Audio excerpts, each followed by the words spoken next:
welcome back to the Auto Obsessive Garage. Chadwick with you again for another installment of the Auto Experience series. An especially sweaty and windy installment of the Auto Experience series. Today, we're in a 1997 Mazda Miata. What makes this Miata so special is that it's completely bone stock. I think this is becoming one of the most rare vehicles to source today. Miatas have been cheap for so long and thusly have been horribly modded, horribly abused, raced, all that stuff. Not that racing Miatas is bad, it's very fun, trust me. But they just don't come out stock anymore. Finding one is extremely hard, and I've done it, guys. Sourced a really clean one. This is my fourth Miata. I've owned two 92s that have the 1.6 liter. I've also owned a 2005 Mazda Speed, which is the factory turbo Miata. So pretty cool examples there. This is actually the first 1.8 I've owned. So with that 1.8 in this 1997 model, you do get 133 horsepower and a little bit of torque to go with that. So quite an improvement from where the 1.6 started with 116. 1997 is significant because this is the last year of the NA Miata. After this, pop-up headlights were just a fond memory.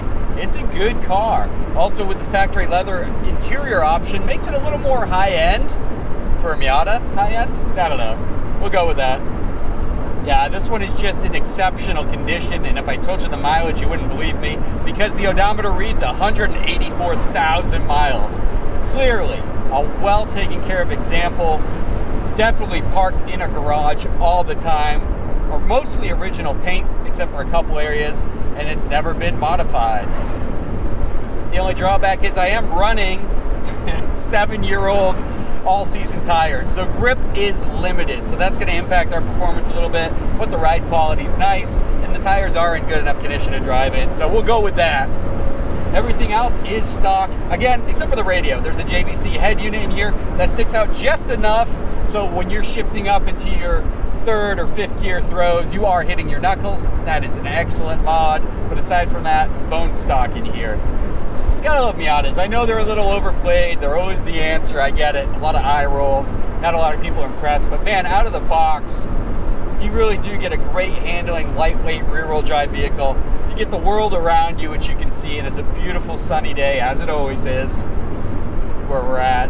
It's just, I don't know, man. I just don't think it can be matched. And there's so many good modifications out there to make these things really perform, do well on track. It's just, it's not hype with the Miata, guys. It's just that good of a sports car.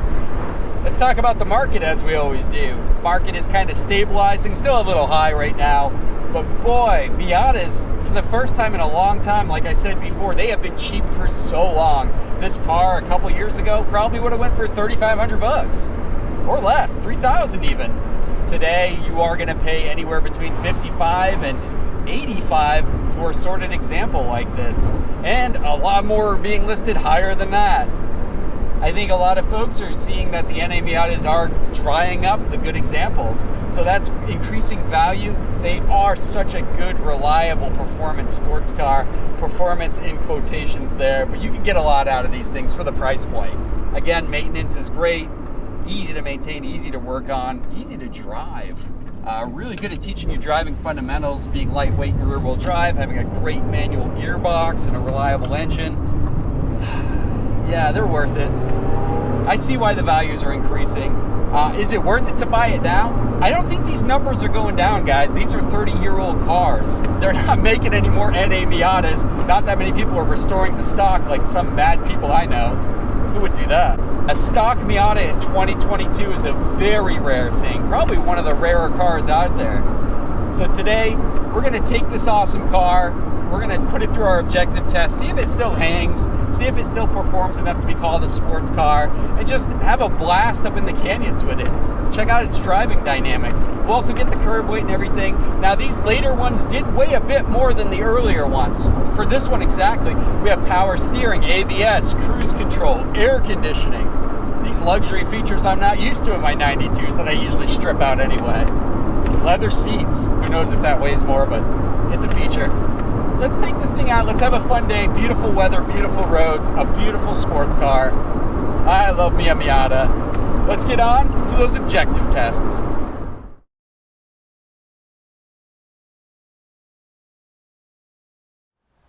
We've got our 97 Mazda Miata up on the scales. Let's go ahead and get that curb weight and front and rear balance. Even though this example has nearly every option checked, a curb weight of 2,250 pounds is still considerably light. With a 54-46 split balance between the front and rear of the vehicle, this 97 Miata is very well balanced.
I've piloted many a Miata in my day, but this was a new experience for me.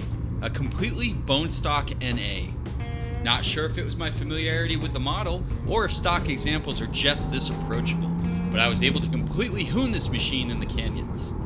Though this Miata was grip challenged, thanks 7-year-old all-season tires, the well-worn suspension still offered plenty of stability and sure-footedness through the various corners I sent her into. With only a mild level of power on tap, Miatas allow you to really lean on them hard without fear of overdoing anything, really. Full throttle, full brake, turn in, throttle out, repeat. All of these functions also felt tight and responsive. The car's handling was predictable in the best of ways, allowing me to push it with very little learning curve occurring. I walked away impressed on just how well this seasoned factory stock example performed. In subjectively reviewing the exterior of the Miata, let's just address the elephant in the room: pop-up headlights. We should certainly take a moment to bask in all of their awesomeness, as they are probably a major factor in the appreciating values of NA Miatas. But yeah, they're cool. The body design of the NA Miata is so clean, so timeless, and clearly an homage to British roadsters of yesteryear, such as the Lotus Elan and Austin Healey Sprite. Round and flowing, with a cute smile for a lower air opening. A Miata always looks happy just to be there, just to get that invite. These cute looks can be quite polarizing for those who have yet to truly experience the Miata's driving prowess. A Miata doesn't need to advertise its sporty nature.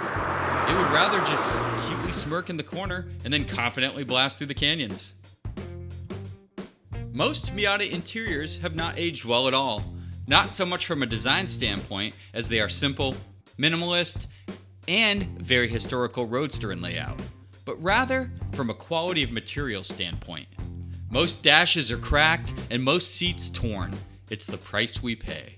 This example, with a fairly high mileage racked up amount of 184,000 miles, has sidestepped the ravages of time by hiding in its owner's garage. The dash remains uncracked and in fantastic condition. The optional leather seating, an absolutely stunning complement to the classic red exterior, has also held up extraordinarily well. The simple nature of a Miata interior is what allows it to truly deserve the timeless designation.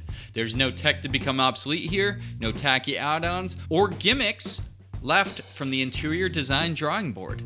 It's a place to sit and simply drive a fantastic little sports car. That's all it does, and it does it well. The mission of generating horsepower for the 97 Miata is left up to the 1.8-liter dual overhead cam 4-cylinder engine. This BP engine churns up 133 horsepower and 114 pound-feet of torque. These engines in the Miatas have never really led their class in horsepower per liter, but they are stout little engines, reliably creating a fun driving experience and requiring little in the way of maintenance. This 1.8 liter revs all the way to a 7,000 RPM redline, making consistent power across the range. These numbers may sound unimpressive, and well, they are. But only tasked with moving around a low 2,000-pound curb weight vehicle, they prove to be more than adequate in supplying a sporting drive. The combination of sporty and reliable can't be overlooked here. Miata engines regularly rev through hundreds of thousands of miles, requesting calmly just routine timing belt and oil changes. Power being sent to the rear wheels through a 5-speed manual gearbox is always a great foot to put forward in the drivetrain department. The Miata rocks this formula wonderfully. The 5-speed shifter drops straight down to a turret sitting atop the transmission. There is no slack or slop in this design, and you feel it with every shift. It's absolutely fantastic. The clutch pedal engages with little effort, allowing you to row through the gears in a relaxed or hurried manner. That's up to you. It's a blast to drive mild or wild. Is it worth it to keep a Miata stock? This is a loaded question for sure, but let's take it in two directions: monetary value and driving enjoyment. Looking at monetary value firstly, yes, stock vehicles tend to fetch higher prices when being sold. Buyers appreciate being able to enjoy a vehicle as it was built at the factory. Stock Miatas are also exceptionally rare, as the platform has been out for over 30 years and failing stock parts have given opportunities for owners to replace them with aftermarket options. Now, from a driving enjoyment approach, it's hard to choose a side here. The aftermarket has had plenty of time to refine parts that can certainly enhance the already fantastic sporty attributes of the Miata. But after this experience, I can say that I truly appreciate a bone stock factory condition Miata. It served as a time-capsuled driving experience from the past that I was able to enjoy today.